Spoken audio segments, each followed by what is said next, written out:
Então, boa noite. Para iniciar, agradeço a presença de todos e todas. Sinto-me privilegiada em coordenar esta mesa. Meu nome é Marisa Gomes, sou psicólogo, faço parte do corpo clínico do Instituto Contemporâneo e hoje estou aqui em nome do grupo de estudos e intervenções sobre situação extrema, para dar sequência às atividades que estão ocorrendo ao longo deste ano.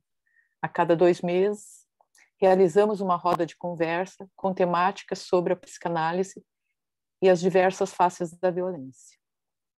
Como no encontro anterior, hoje seguimos com o intuito de entrelaçar fios, de puxar linhas, nós, pontos que se entrecruzam nos nossos cotidianos.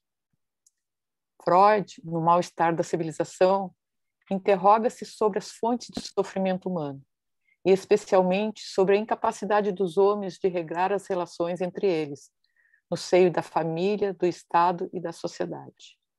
Ele se pergunta por que as instituições que somos os autores não nos fornecem apenas o poder e benefícios. Freud propõe a seguinte explicação: o elemento cultural sobre o qual repousam as instituições aparece na primeira tentativa de regulamentação das relações sociais. É pela renúncia da satisfação direta das pulsões destrutivas, canibalismo, morte do semelhante, incesto, que aparece a possibilidade de estabelecer um contrato pelo qual se beneficiam os membros de uma comunidade. Estabelece, assim, uma comunidade de direito, que nos protege contra a violência, impõe a necessidade e torna possível o amor. Nossa convidada hoje, e que muito nos honra, é Elizabeth Machado. Elizabeth é graduada em Ciências Sociais e Psicologia, mestre e doutora pela URGS, e especialista em psicoterapia de orientação analítica e vincularidade pelo Instituto Contemporâneo. Elizabeth é psicóloga clínica, professora e supervisora do Contemporâneo e professora convidada de mestrado em Segurança Cidadã da URGS. Na nossa roda de conversa de hoje, Elizabeth vem nos falar do seu livro, Monstrinhos e Monstro, um olhar transdisciplinar sobre a prática da violência contra as crianças e as representações desta ao longo do tempo, usando a literatura como exemplo de uma figuração da realidade. Esse trabalho resultou do seu doutorado em Sociologia, realizado na Universidade Federal do Rio Grande do Sul. Temos também como convidado e comentador Carlos Machado. Carlos é membro associado da Sociedade Psicanalítica de Porto Alegre, docente e supervisor do Instituto Contemporâneo. Em 2014, foi agraciado com o Prêmio Sigmund Freud da FEPAL em Buenos Aires, pelo trabalho Sabato, Winnicott e Grunberger. No encontro é Outono, trabalho que aborda o ciúme patológico e o feminicídio. Desdobro agora a palavra para os nossos convidados. Cada um terá 20 minutos para sua exposição e, ao final, abriremos para pergunta. Passo a palavra inicialmente para a Elizabeth e depois para o Carlos. Desejo um bom encontro. Sejam bem-vindos e bem-vindas. Muito obrigada, Marisa. Primeiramente, boa noite a todos. Estou muito honrada em poder apresentar esse trabalho aqui no Contemporâneo, que é a minha casa de origem também. E vou explicar para vocês de onde surgiu essa inquietação, digamos assim, né? Porque é uma coisa meio estranha, né? O que move uma pessoa a pesquisar violência contra crianças. Eu trabalhei durante 1 ano num conselho tutelar, atendendo crianças vítimas de violência. Isso gerou em mim um desconforto imenso. Eu já tinha feito a minha dissertação de mestrado, onde eu trabalhava adolescentes violentos, né? Um olhar diferente, né? Sobre a violência na adolescência. E o trabalho no Conselho Tutelar me deu como se fosse uma desconstrução de várias ideias que eu tinha, né? Não foi nenhuma nem 2 vezes que eu chegava em casa e a única ação que eu conseguia ter era sentar e abraçar meus filhos e chorar. Então, tem nesse trabalho muito do que eu senti e de uma necessidade efetiva de compreender o que estava acontecendo. Tá? Então, é uma tese de doutorado feita no Departamento de Sociologia da URGS, mas aonde o meu orientador, como eu brinco com ele, é meu eterno orientador e meu amigo, o José Vicente Tavares dos Santos, acolheu essa possibilidade de fazer uma interface com a psicologia, com a literatura, com o direito, né, e tentar discutir a questão da violência a partir de outros olhares que não só o da sociologia. E aí surgiu, então, essa tese. O livro é uma parte da tese, não é a tese toda, até porque não teria como publicá-la inteira, seria uma coisa muito volumosa, e é onde eu justamente faço essa discussão, então, tá, como é que é o que é essa violência contra a criança, obedecendo alguns recortes, né? O primeiro recorte é o recorte temporal, o que delimita a infância. Eu optei por usar o recorte legal, né? Criança é até os 12 anos, de acordo com o Estatuto da Criança e do Adolescente, quer dizer, até os 11 anos incompletos, né? A partir dos 12 temos adolescentes, e tentar justamente, como é um assunto muito, muito complicado, muito duro, muito denso de se pesquisar, que circula numa esfera daquilo que é escondido, daquilo que está na privacidade da casa, eu optei por fazer, então, uma análise dos casos clínicos que eu tinha. Então, tem 4 casos clínicos que são discutidos no final do livro, né, que são os 4 casos, talvez exemplares assim, do que eu quero apresentar. Faço uma discussão sobre o que é ser criança, tá? Qual é o lugar da criança. Então, a gente tem assim uma situação idealizada da infância, e eu tento fazer um apanhado da construção do conceito de criança e de infância ao longo dos anos. Tá? Então, assim, eu tenho alguns trechinhos aqui que eu queria ler para vocês. Por exemplo, aqui tem um trecho, né, do Platão, que diz que de todos os animais, a criança é o mais difícil de manejar, pela excelência mesma desta fonte que nela não é ainda disciplinada. É uma besta astuciosa, a mais insolente de todas, que assim devemos subjugar em múltiplos bridões. Então, isso nós estamos falando de um filósofo respeitado por todos nós, da antiguidade clássica, que está dizendo que a criança é um animal difícil de manejar. Então, essa concepção de infância e de criança, ela vai se dando ao longo dos anos. O que é criança hoje, que nós temos, o conceito de criança, é uma construção social, tá? É uma construção ao longo dos anos. Então, eu faço, né, durante o livro, toda uma discussão sobre isso, tá? Sobre quem é a criança e como a criança vai sendo construída enquanto conceito, enquanto ideia, ao longo dos séculos. Então, a gente tem também aqui um que é interessante para a gente que trabalha com psicanálise, que é uma citação do Dr. Schreber, o pai do Schreber, do caso Schreber, do Freud. Ele diz que a criança é má de nascença. É necessário separá-la de sua natureza e submetê-la a um adestramento moral e físico. Alternação de abluções de água fria e quente desde os 3 meses de idade.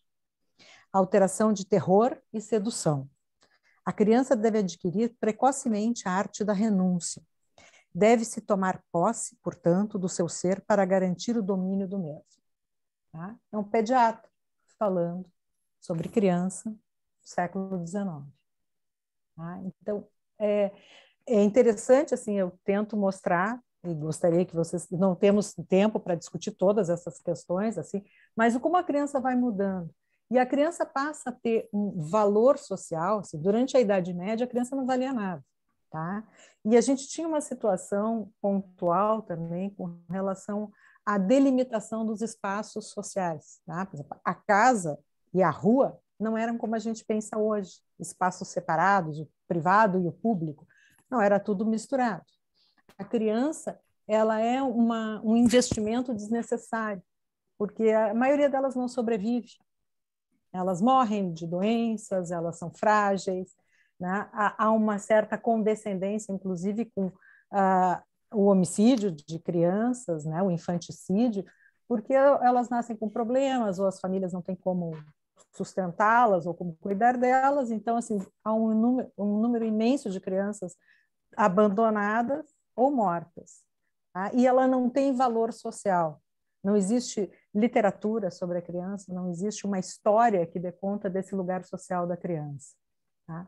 Isso muda quando? Né? Muda com as grandes navegações, quando com a colonização das Américas, dos países, né? Dos demais países, quando a criança passa a ter uma função que é uma função de mão de obra também. Então, precisa se cuidar dessa criança porque ela passa a ter utilidade. Não é por amor, não é por doçura da criança, é pela função que ela cumpre na produção, e aí então ela passa a ser interessante. Tá? Então, eu vou fazendo toda essa apresentação, né, do que é essa criança e como é que ela é construída. E, então, a violência contra a criança ela é absolutamente naturalizada. E, assim, uma das inquietações que eu tive, né, quando comecei a fazer essa pesquisa é o quanto a violência contra a criança é naturalizada para nós também. Tá? Eu não quero a resposta, mas eu tenho certeza que a maioria de vocês levou umas palmadas, uns puxões de orelha, né? E isso era vivido como uma coisa absolutamente legítima, normal e possível dentro da nossa história, da nossa sociedade. Quer dizer, é muito difícil a gente se deparar hoje com uma criança que não sofre nenhum tipo de violência. Estou falando das físicas, as emocionais, então, mais ainda. Tá? Então, pensando isso, né, em momentos anteriores ao que a gente vive hoje, isso era absolutamente normal. Trabalho infantil, a violência contra a criança, a submissão de crianças.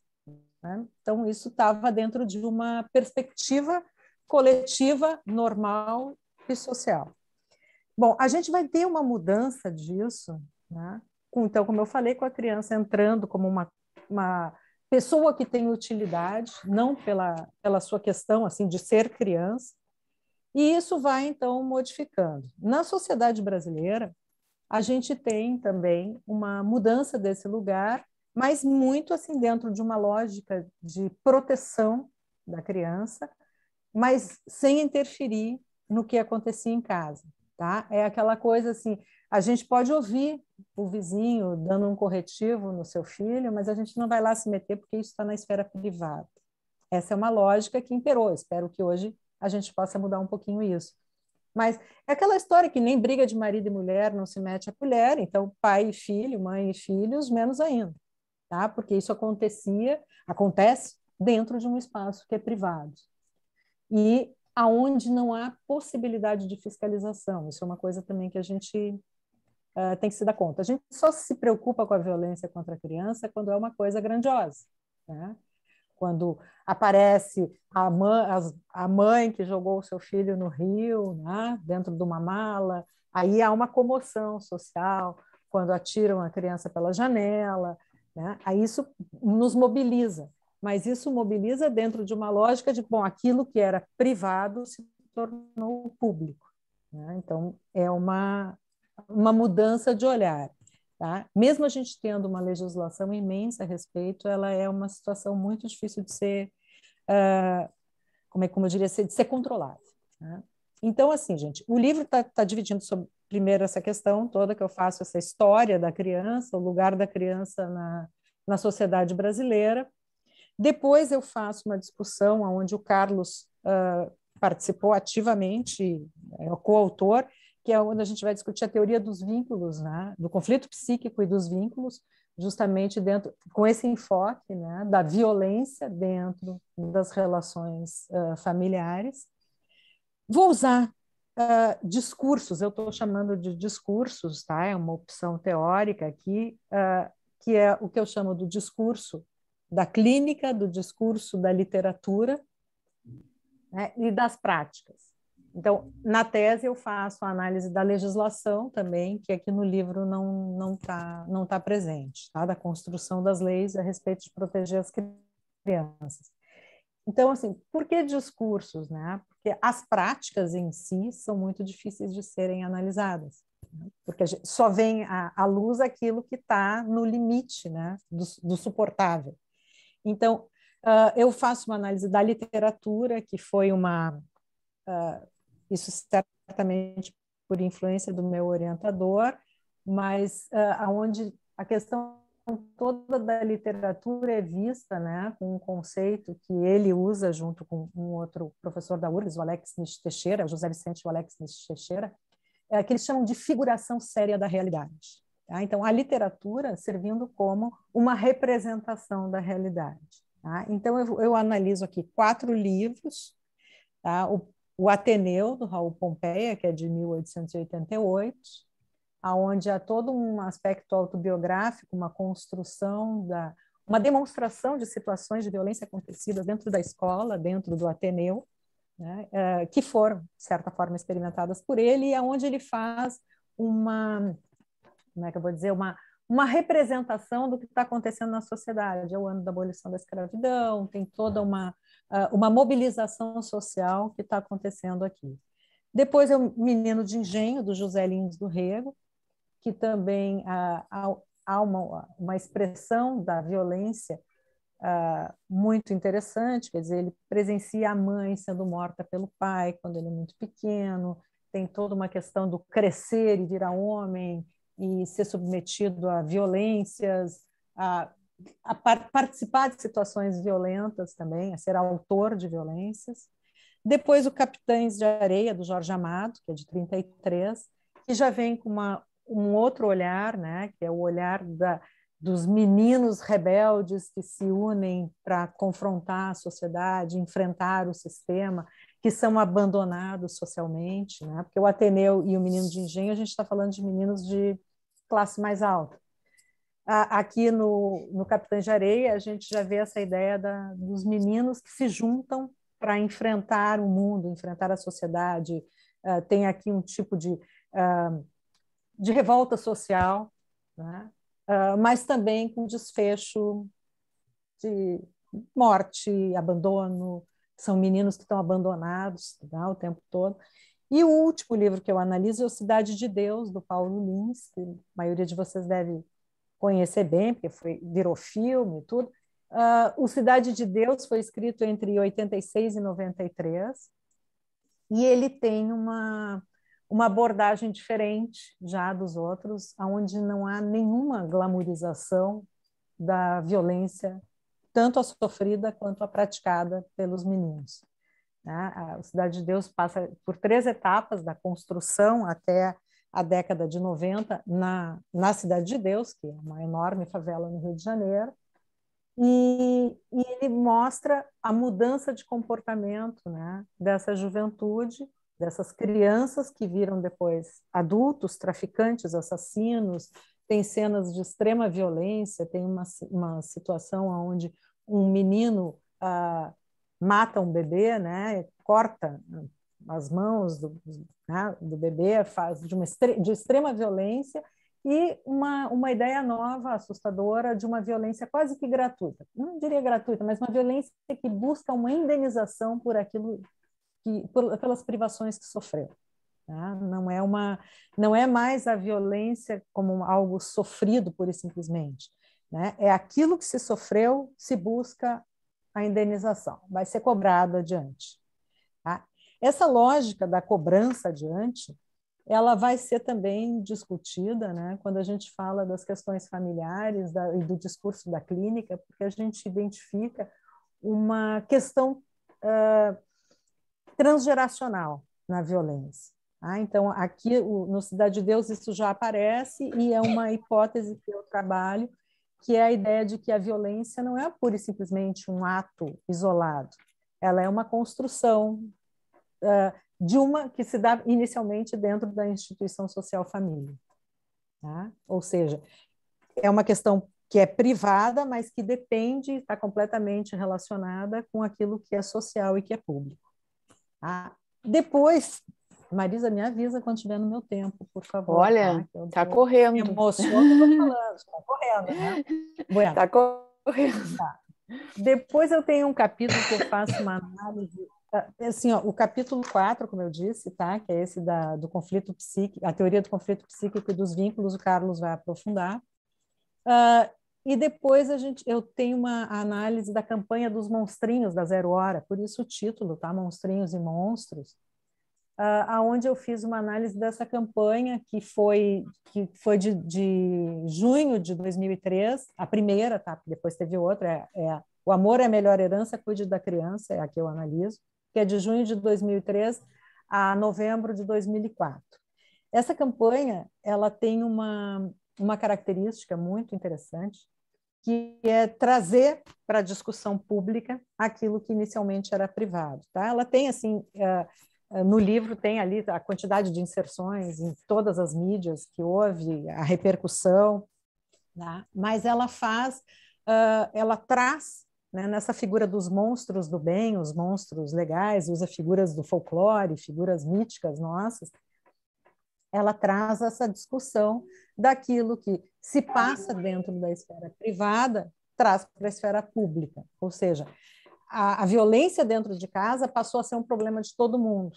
Tá? E as pessoas passam a cuidar isso é discutido nas escolas, as crianças passam a também ter condições de identificar essas situações. Tá? E junto com essa campanha, foi iniciada, tá? Bom, primeiro assim, ó, a campanha aumentou em 70% o número de denúncias de maus tratos, tá? No momento da campanha, tá? Durante esse ano, 1 ano e 4 meses de campanha, houve um aumento do número de denúncias em 70%. Isso é extremamente significativo, tá? Então, mostra que essa campanha que entrou dentro do privado, né? Quer dizer, estava na televisão, na casa das pessoas, estava no jornal, passa a ter uma repercussão aonde essa questão, que inicialmente era somente privada, passa a ser pública. Junto com isso, tá, nesse mesmo ano, em 2003, começa a discussão da Lei 2654, tá, que é a que a gente vai conhecer depois como Lei da Palmada ou Lei Menino Bernardo. Só que essa lei só vai ser promulgada 11 anos depois. Tá? Então, ela começa a discussão, tá? A discussão iniciada, quem fez todo o trâmite dessa lei, iniciou a discussão, foi a deputada Maria do Rosário, e só que essa lei é muito interessante, é muito importante, mas ela fica durante 11 anos em discussão até a sua promulgação. Então, a gente pode ver que mesmo que esse assunto seja importante, seja decisivo, diria, dentro da vida de todos nós, é muito difícil ele ser transformado em lei. Quer dizer, isso passa por 11 anos de discussão até que essa lei seja aprovada. Tá? Então, assim, o que essa lei muda? Né? Essa lei transforma todo o castigo corporal em crime. Tá? Então, dar uma palmada, um beliscão, um puxão de orelha, perde essa conotação corretiva, digamos assim, ou essa conotação aceitável e passa a ser crime. Ok, beleza, mas quem é que denuncia esse crime? Como é que se fiscaliza esse crime? Essas são as questões que são os impasses que a lei traz. Tá? Ela fica vinculada à lei da tortura, a diversos outros fatores, outros tipos de lei, Código Penal, mas não há uma maneira própria onde isso possa ser verificado, e nem como dimensionar isso. Tá? Qual é o tamanho?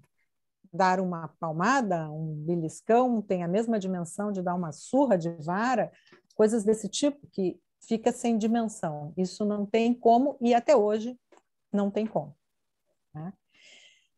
Bom, então depois, né, dessa questão de ver a lei, eu trouxe um capítulo que eu chamo dos monstros da vida real, tá? Que são os casos esses atendidos no Conselho Tutelar. E são 4 casos. Tá? Um deles tem um capítulo à parte, porque é o mais, sem dúvida, para mim, o mais impactante.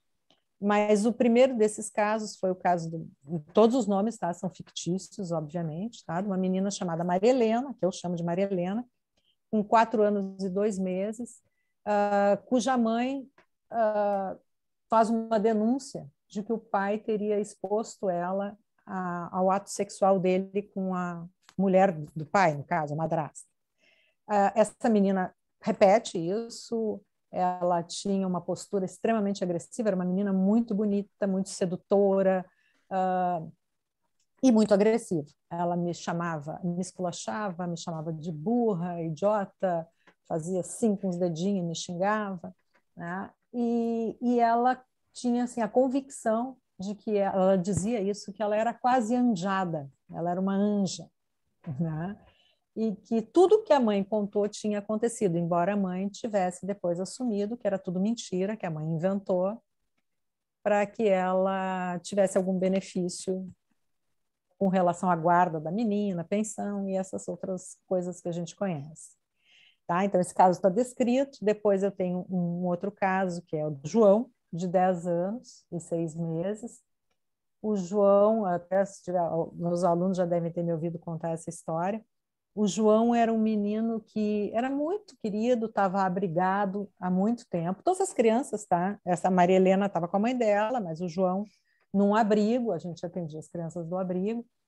Um menino legal, de boa paz, aparentemente sem maiores complicações, mas que estava já no abrigo há muito tempo, que não via a mãe há algo tipo 5, 6 anos, mas que sempre estava ali esperando que a mãe fosse buscá-lo. Aí um dia eu comprei, levei para o consultório um baralho do Ben 10, que era uma figura de animação, e o guri enlouqueceu. Ele queria, por todos os meios possíveis, que eu desse para ele o baralho, ou pelo menos uma carta do baralho. E eu não dei, não deixei ele levar para o abrigo, porque era a combinação que se tinha, o material era um material que ficava disponível no consultório. No dia seguinte, a gente foi comunicado no Conselho Tutelar que houve uma intervenção no abrigo, e esse menino... A situação no abrigo era a seguinte, estava a brigada militar dentro do abrigo, porque os meninos estavam tendo relações um com o outro em troca de uma carta do Ben 10. Não era o baralho inteiro, era uma. Então, trocava, né? Sem nenhum juízo sobre as experiências sexuais dos meninos, mas a questão toda é uma relação de poder que estava aí. Ele me perguntava, como é que tu tem tantas cartas? A fantasia dele devia ser que, né, eu certamente estava trocando também sexo por cartas. E essa situação era uma situação a ponto a brigada ficou uma semana dentro do abrigo, né, para conter. Isso teve que ter uma contenção, foi uma situação terrível, assim, tá? Porque teve meninos que foram meninos pequenos, foram muito machucados, tá? Então depois ele perdeu completamente o interesse pelas cartas, não servia para nada mais, né? E tudo dentro de um comportamento, eu diria para vocês que era egossintônico, parecia que aquilo ali era absolutamente natural, né? Não tinha nenhuma dúvida de que aquilo ali era possível, era viável, nenhuma culpa, nenhuma situação de arrependimento, aquilo era normal. Então, assim, para a gente pensar também como dentro dessas estruturas a gente tem jogos de poder, né? Aonde, pensando num abrigo que é tutelado pelo Estado, né? Onde a gente tem essas falhas também. Depois tinha a Ana, que é uma menina de 3 anos, que se diferenciou muito das outras crianças, porque a Ana era filha de um profissional, um funcionário público de alto escalão, a mãe era uma profissional liberal muito bem-sucedida, e essa menina morava numa casa muito boa, num bairro de classe média alta, e ela chegou para a gente pela seguinte situação: a mãe chegou em casa num horário que não era o horário esperado pela família, pelo pai. A menina ficava com o pai durante um determinado período do dia. E quando a mãe chega em casa, ela se depara com a seguinte cena: a menina amarrada na cama do casal, com fraldas, né? E o pai, o que acontecer é que o pai lambia a menina, depois botava uma camisinha e obrigava ela a fazer uma felação, né? Isso era... Eu atendi essa criança e essa mãe, né? E essa criança referia isso como uma coisa boa, era um segredo que ela tinha com o pai, a mãe não podia saber, muito bom, muito conveniente. A mãe não podia saber e ela sentia prazer, assim como o pai. O que aconteceu nessa situação, né? Houve todo um processo, o pai foi chamado, houve abertura do processo, a mãe pegou a sua filha, se mudou de cidade, nunca mais apareceu. O pai ficou proibido de visitar a criança por um tempo e não houve nenhuma repercussão. Ele não perdeu absolutamente nada. Ele continuou trabalhando, fazendo as coisas dele, como se nada tivesse acontecido. porque esse tipo de processo corre em segredo de justiça para proteger a criança, e o pai continuou a sua vida normal. E o caso que eu só vou apresentar assim rapidamente, tá? Quem vai discutir ele é o Carlos, também participou da confecção desse capítulo, que é o caso que eu chamo do José, tá? Ele ficou com um capítulo à parte, que é o José e algumas reflexões sobre o sadismo. O José era um menino de 8 anos e 4 meses quando começou o atendimento. Foi o atendimento mais prolongado que a gente teve no Conselho Tutelar na época, um atendimento de 1 ano, 2 vezes por semana, devido à gravidade do caso. No começo do atendimento, esse menino ele chegava e ficava rolando em volta, e deitava no chão e ficava rolando, ele não trocava uma palavra comigo, isso durou algumas semanas, quase 1 mês. Ele veio todo machucado, ele tinha marcas assim de mais ou menos 2 dedos pelo corpo inteiro, com um corte no meio, e ninguém sabia exatamente o que tinha acontecido. Ele foi abrigado, a única coisa que a gente sabia é que quem tinha feito aquilo era a mãe. Então, quando eu recebi esse menino, ele estava no abrigo, a mãe era algoz, né?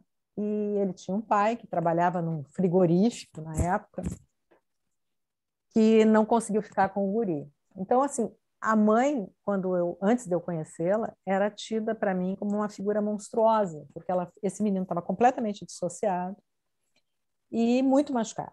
Tá? Então, ainda com situações típicas de abrigo, rasparam o cabelo do menino, tinha toda uma situação assim de despersonalização feita com ele, que era muito, muito sério. Tá? Esse menino usava, ele quando falava do nome dele, ele usava como sobrenome o sobrenome do frigorífico que o pai trabalhava. Ele não queria ir para casa, ele queria continuar no abrigo. O abrigo era um lugar, quando ele começou a falar, a interagir mais, o abrigo era um lugar para ele, era, como ele dizia, ele comia pizza e feijão, era muito bom, ele se sentia protegido. E a mãe, né, quando eu conversei com ela, ela descreve ele como um guri muito, muito precoce, que começou a falar, se não me engano, com 3 meses, que sabia ler e quando entrou na escola desaprendeu. Quer dizer, tinha todo um discurso sobre o menino que era um discurso fantástico. Né? E essa mãe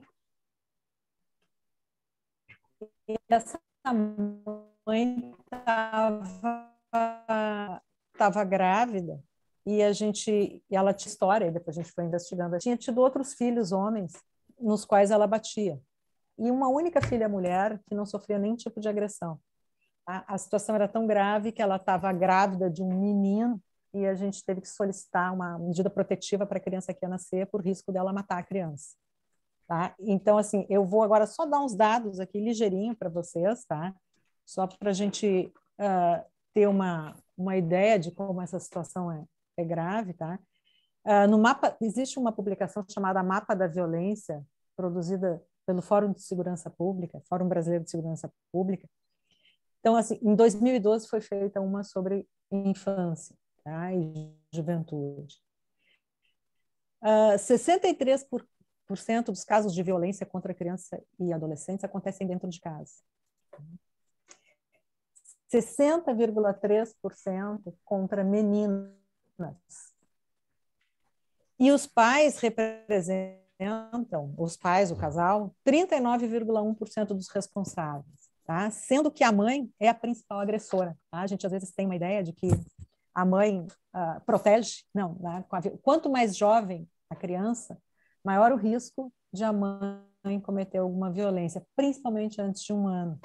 Tá? Então, é uma situação assustadora. Tá? E dentre os 70 municípios com mais de 20 mil crianças e adolescentes, com as maiores taxas de atendimento contra violência física, 11 são no Rio Grande do Sul. Tá? Isso a gente falando em termos de Brasil.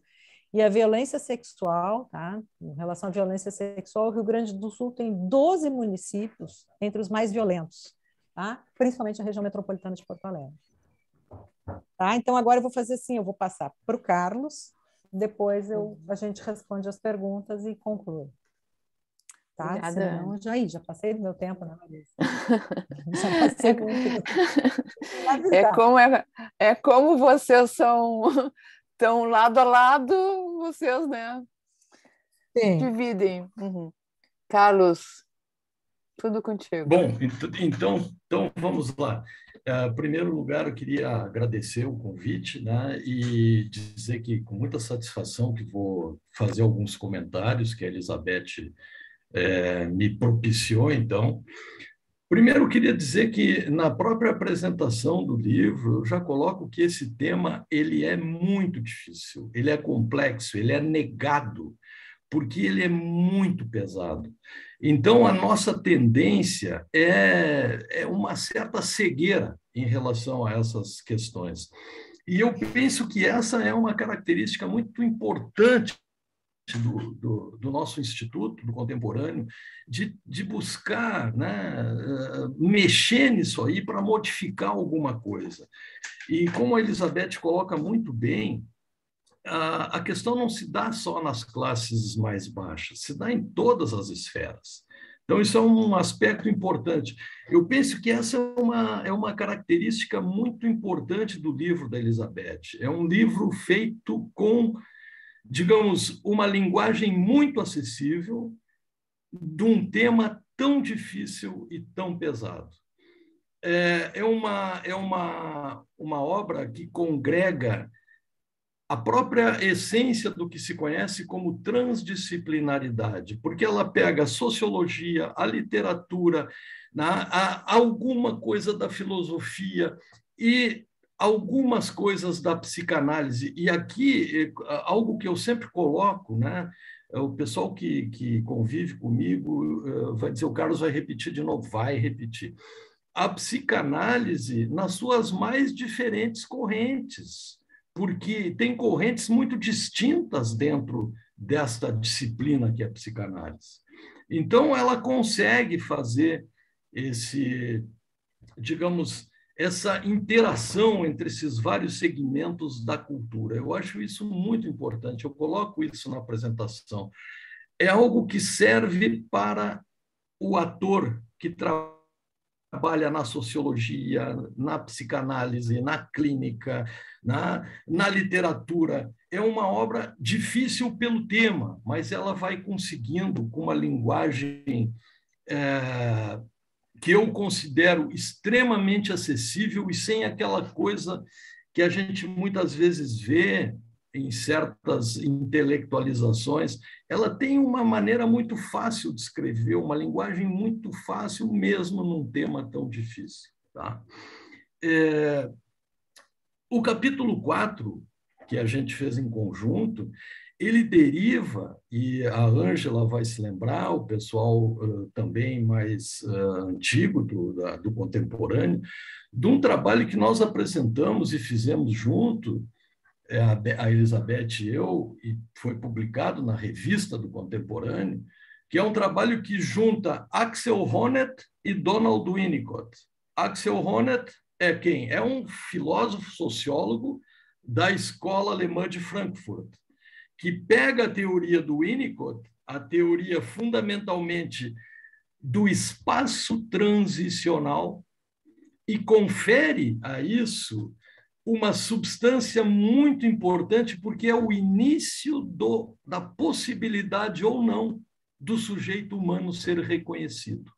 Esse é o trabalho do Honneth. Então, ele considera de extrema importância as contribuições do Winnicott sobre esse espaço entre o eu e o outro, que é o espaço onde vai se constituir o viver criativo, ou não. Né? Nesse capítulo 4, a Elizabeth e eu, principalmente eu, só tive alguma pequena participação. Ela também pega os autores que são estudados na vincularidade, que o Instituto Contemporâneo tem o curso de vínculos, e pega Janine Puget, o Isidoro Berenstein, né, que foram, digamos assim, emblemáticos na Constituição, e o Instituto Contemporâneo trouxe eles para Porto Alegre. Houve essa interação, com o vínculo sendo o principal elemento para a constituição do sujeito. Em seguida, nós pegamos também o René Caes, o Didier Anzier, toda essa ideia do grupo, o grupo como um substituto do objeto transicional, o grupo como um assegurador para o sujeito de que ele é um sujeito. A Elizabeth falou no Cidade de Deus, a gente vê quanta coisa aí de crianças se identificando com seus líderes, só que se identificando com a faceta da maldade, se identificando por uma via de serem reconhecidos através, digamos assim, de executarem determinadas funções que são más na sua essência. Por quê? Porque seguramente falta a cobertura do Estado para poder fornecer esse vínculo assegurador se a família falhou. Então, isso é tratado no capítulo 4. Né? Há uma discussão. Nesse capítulo 4 já começa a haver uma discussão que eu tenho sempre colocado nos meus temas, que é uma discussão dessas questões das diferenças entre determinadas correntes psicanalíticas. Muito mais a psicanálise contemporânea se funda e se outorga sempre dentro do conceito da pulsão de morte, que vem da segunda teoria do Freud. A ideia do conceito, o conceito de pulsão de morte, ele começa a formular em 1920. Antes disso, ele não tinha essa dualidade pulsional entre pulsões de vida e pulsões de morte. Antes disso, eram pulsões do eu, ou narcísicas, e pulsões objetais, ou sexuais. A partir de 1920, ele começa a formular a questão principalmente de um desinvestimento do sujeito humano, ou seja, um estado depressivo, pela via da pulsão de morte. Outros autores psicanalíticos, e eu cito o principal deles é o Winnicott, é completamente contrário e crítico a esse conceito. Eu não estou dizendo que um está certo e o outro está errado, eu estou simplesmente dizendo que são concepções distintas. Né? E nesse capítulo 4, começa a ver a discussão dessa questão vinculada ao que leva à violência, que é, então, aprofundada no capítulo 9, que a Elizabeth colocou, que são as questões sobre o sadismo. Aqui, sim, há uma divergência entre diferentes pensamentos, correntes psicanalíticas. Nesse capítulo 9, onde é abordada a questão do José, que era violentamente agredido por sua mãe, a Elizabeth descreve muito bem uma questão extremamente trágica desse menino. Ele era agredido com uma mangueira de borracha de uma maneira... Ele quebrou braço, quebrou perna, ele foi levado várias vezes ao hospital. A mãe, ela tinha outros filhos homens já do primeiro relacionamento que também foram separados dela porque ela batia demais nos filhos. Ela só não batia na menina. Né? Então, aqui se faz toda uma discussão do falo. Né? A Elizabeth antes falou da carta, né? Eu me lembrei das cartas do Ben 10, eu me lembrei da carta roubada, né? que o Lacan cita no conto do Edgar Allan Poe. Quer dizer, o que essa mulher, por que essa mulher batia tanto nos filhos homens? Né? O que é isso em termos de uma significação mais profunda no continente do mundo imaginário? O que leva uma pessoa a fazer isso? Então, é muito discutida no capítulo 9 essa questão. Eu gostaria, se vocês me permitissem, de ler um pequeno trecho que a Elizabeth escreve, e eu tive assim, uma pequena participação. Ela escreve assim, ó: a ideia inicial de que a mãe, porque ela conversou com essa mãe, ela fez sessões com essa mãe, no Conselho Tutelar, nessa cidade, onde houve esses casos clínicos que ela traz. A ideia inicial de que a mãe era a representação da maldade, era um monstro, se desfez quando ela se apresentou. A fragilidade, o desamparo estavam presentes nela também. O que remete à ideia fundamental de que traumas primitivos, atingindo a constituição do sujeito, ou seja, seu narcisismo, ficariam pedindo indenizações ao longo da vida.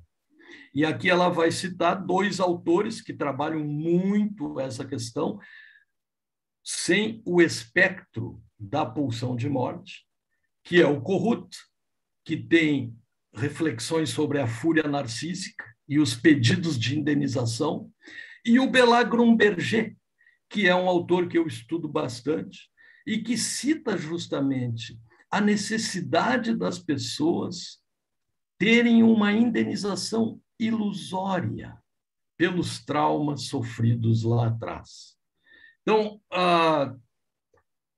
Então, através daquilo que se entende por transferência, o ambiente atual, com seus objetos atuais, teria que pagar a conta. O paradoxal é que o sujeito pode se vingar nos objetos atuais. Por exemplo, os filhos, com um colorido similar àquele de quando provavelmente sofreu o maltrato, numa identificação atemporal com o agressor. Ou seja, o inconsciente é atemporal.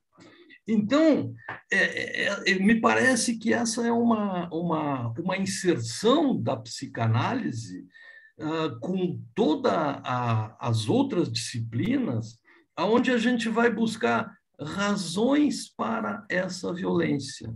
E, pessoal, esta mãe, a gente pode dizer que ela seguramente gosta do filho, mas a maneira de amar só pode ser essa, só pode ser controlando e dominando.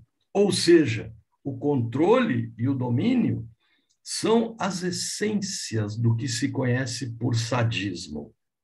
Então, a Elizabeth também, no livro dela, trafega na obra do Gilles Deleuze. Quer dizer, o Deleuze, ele não considera a assimetria sadismo-masoquismo como o Freud a considera.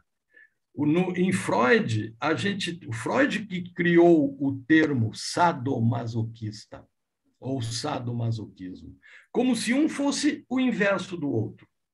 O Deleuze vai dizer diferente. Ele vai dizer que são núcleos estéticos e éticos diversos. Um pertence à essência do Marquês de Sade, mais primitivo, mais avassalador, mais justamente sádico, que visa digerir o objeto. Digamos assim, que o escopo masoquista ele tem uma outra estética. Ele vai buscar uma fusão a um objeto idealizado. É algo que está mais próximo, digamos assim, de núcleos mais evoluídos ou neuróticos. Então, o Deleuze traz isso e a Elizabeth coloca isso também na sua obra. Então, de formas, pessoal, que eu acho que a minha contribuição é essa. Eu participo da apresentação e desses 2 capítulos.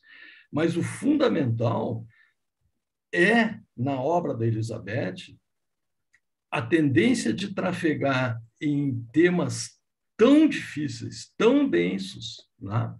De uma maneira que a gente consegue ler. Entende? A gente consegue ler sem ser uma coisa difícil e pesada. Ela simplesmente é um retrato da nossa realidade. Eu não me canso de dizer, isso ela não colocou no livro, claro, mas isso é uma ideia minha, eu não me canso de dizer o quanto o Estado brasileiro é falho em propiciar lugares de acolhimento, de aprendizado, oficinas que possam integrar a criança numa jornada diária onde ela receba não só alimentação, mas também instruções, cultura, ou seja, espaços transicionais. E essa me parece que era a ideia básica dos CIEPs, que eu não consigo entender por que foram dizimados. Eu penso que isso é uma falha grave. Eu acho que o Estado tem que propiciar esses espaços onde haja, digamos, a influência benigna, a influência de espaços transicionais benignos, e não que as crianças fiquem entregues a, digamos, a lógica do traficante ou a lógica que impera, né? É uma lógica fálica. A criança só vai valer se ela executar violências. Então, me parece que é uma obra da Elizabeth de muito valor, por agregar todas essas questões transdisciplinares e, ao mesmo tempo, trazer ideias, trazer flashes que possam nos iluminar como agentes que somos, né, de modificações na nossa sociedade. Agradeço aí a participação e ficamos à disposição. Obrigada, Carlos. Então, Isso aí. deixo em aberto para quem gostaria fazer algum comentário. Acho que a Ângela poderia comentar, porque nós, no Instituto Contemporâneo, nós temos esse grupo de estudo e que, de certa forma, cria um espaço, né, para crianças abrigadas, adolescentes abrigados, a ter essa oportunidade, vamos pensar, de ter um pensar sobre si também, né? Então, a Ângela, assim, que é nossa coordenadora do grupo e do projeto, ela teria bastante para nos dividir, né, sobre o quanto é importante esses espaços. Já te convoquei, Ângela. Boa noite. Já vou. Eu já ia levantar a mãozinha de qualquer maneira, né? Mas eu queria cumprimentar a Beth, assim, tô louca para ler o livro mais detalhadamente e para nós discutir melhor no grupo, tá, Beth? Assim, já leva na próxima reunião. Eu acho, a gente que trabalha, o nosso grupo funciona desde 2007. E como é que ele surgiu? Surgiu pelos desafios ali da experiência clínica do ambulatório, quando surgiam essas situações de violência, e que a gente foi se dando conta o quanto era pouco preparado para dar conta deste tipo de clínica. E hoje a gente chama ali no grupo de uma clínica de fronteira, e justamente eu acho que o teu livro é super importante nesse sentido, para poder...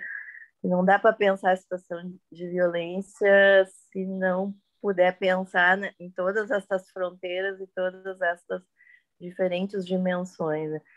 Tanto para pensar como para poder fazer alguma intervenção clínica, assim, e que eu acho que é o desafio maior, sendo uma clínica de fronteira, né?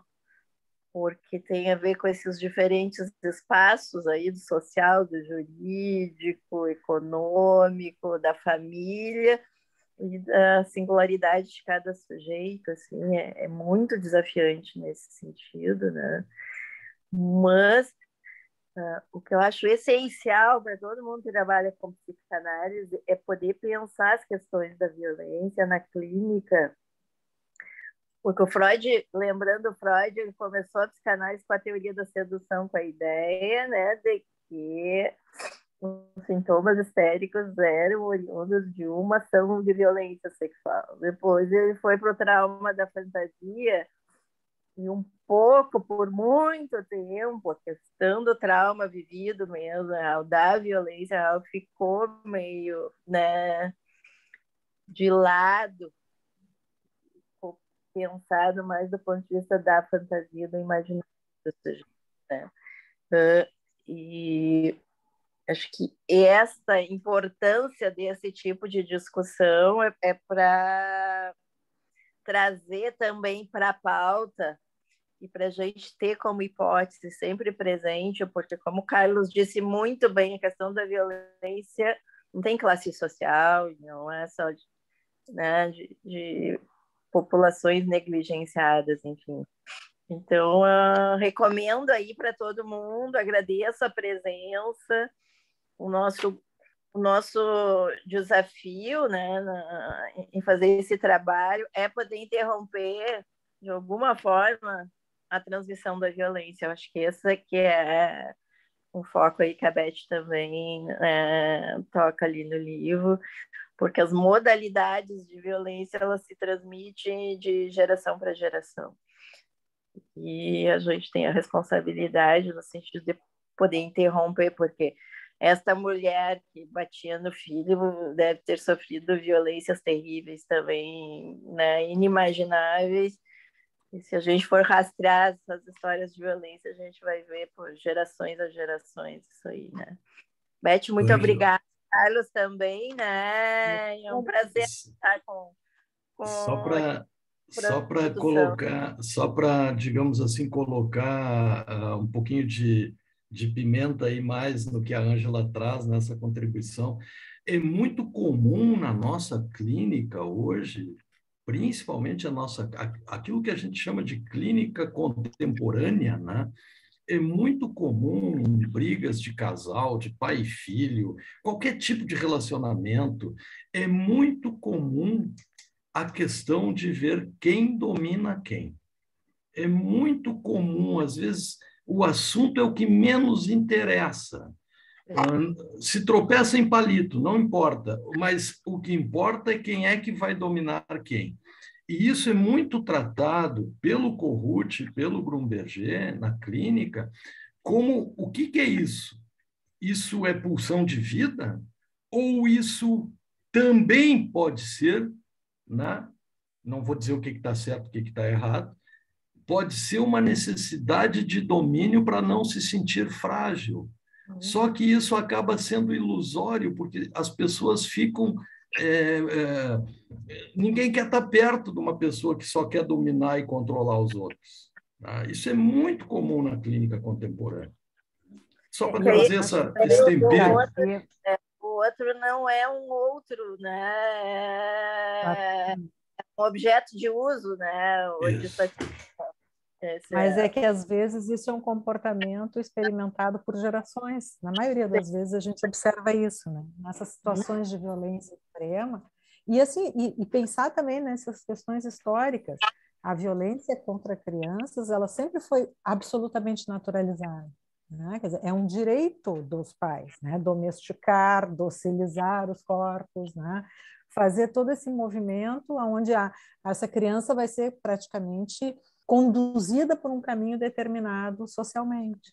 Então, essa violência que, como eu disse, certamente a maioria de nós sofremos, de alguma medida, lógico, que não, espero que não uma situação grave, mas essa coisa do castigo, da privação, de levar uma palmada, isso sempre foi vivido como algo natural, né? Porque se dispõe da criança, essa relação de poder que o Carlos traz, né? Essa necessidade de domínio sobre o outro, quer dizer, isso está marcado no processo educativo, né? Então, é uma coisa que precisamos pensar em como romper. Eu acho que o grupo lá no contemporâneo e toda a prática que tem no contemporâneo é muito interessante nesse sentido, porque se recebe essas crianças, né? Se faz uma escuta qualificada para essas crianças, crianças abrigadas, crianças em situação de vulnerabilidade, e a gente mantém no grupo, né, um grupo coordenado pela Ângela, uma postura de estudar, de refletir sobre isso. E também queria, assim, só um pouquinho, deixa eu só falar uma coisa aqui que eu queria registrar, que tem a presença de colegas lá da sociologia, do grupo de estudos de violência, tá? Então, a Rochelle está presente, tá? Então, registrar essas... que também é possível essa interlocução, né? Essa possibilidade de que grupos da psicanálise, da sociologia, da história, do direito, né, possam fazer uma interlocução e discutir, porque não tem uma resposta única para essa problemática. O que eu ia colocar é que também o ciúme patológico está inserido dentro dessas questões, né? Está muito comum hoje os feminicídios, né?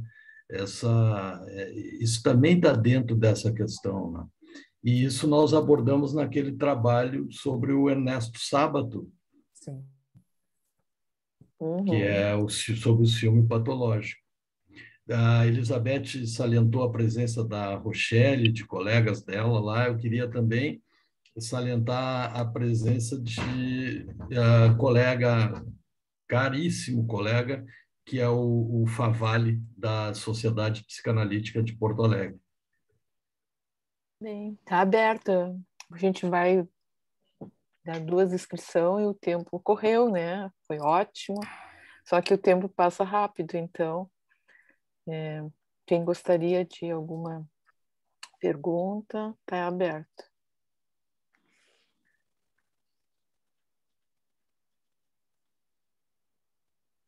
Um comentário.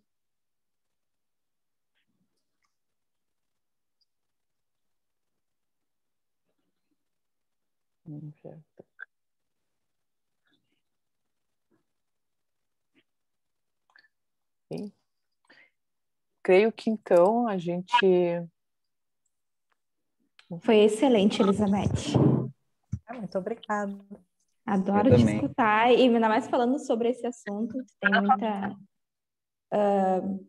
prioridade falando, enfim, é um assunto que tu já tinha falado em aula, né? Já tinha trazido alguns exemplos, foi muito bom te escutar. Lindo o teu trabalho. Obrigada. Eu queria parabenizar também, Elizabeth, né, pelo livro, o Carlos também, e dizer que realmente foi muito bom poder ouvir. E fiquei pensando, né, você citou um momento, né, que o grupo como um lugar assegurador para do sujeito, de que ele possa ser um sujeito, né? Eu fiquei imaginando a importância de se transitar, né, e de circular conhecimentos, como vocês estão trazendo, assim, né, para poder possibilitar mais espaços como esse, né, que mais espaços possam ser transicionais também, né? Fiquei pensando nessa perspectiva, assim, e com certeza esse livro aí... Rafael. Boa colocação, Rafael. Não. Acho que suscita muito, na verdade, né? Tu trouxe da literatura, tu trouxe, né? A questão do público e privado. Eu fiquei pensando em termos da pandemia, né? Onde, de certa forma, existe uma questão do privado, né? Que se intensificou. Tu falou da questão das análises do discurso. Tem dados já que colocam que houve um aumento, né, das situações de violência doméstica de um modo geral com a pandemia, porque as pessoas tiveram que se aturar dentro de casa, né? Aquelas situações que se transitavam em outros espaços, saíam de casa, concentram em casa, às vezes em espaços pequenos, com demandas diferentes. Então, não se tem ainda esse número, pelo menos que eu saiba, mas já tem estimativas de aumento de violência doméstica. Imaginei algo nesse sentido. Acho que o livro ele, né, passou por vários temas, né? Só um dos que eu também fiquei pensando, super interessante de poder, talvez, né? Essa questão do lugar social da criança também acabei pensando mais pelo contexto da pandemia, na verdade, né? Mas qual é o lugar social que se teve no momento onde a criança era um vetor, que era um transmissor, e depois a criança era um problema porque as pessoas precisavam trabalhar e as crianças não estavam na escola. Não sei, acho que dentro dessa perspectiva, né, da própria proposta e da questão da transdisciplinaridade, eu acho que isso é o que mais suscita, né? Como a gente pode olhar para esses fenômenos, como a gente pode pegar esses fragmentos e multiplicar e olhar para um fenômeno. Deu uma trancadinha. Trancou. Trancou. Como disse lá no interior, Rafael, falhou. Verdade.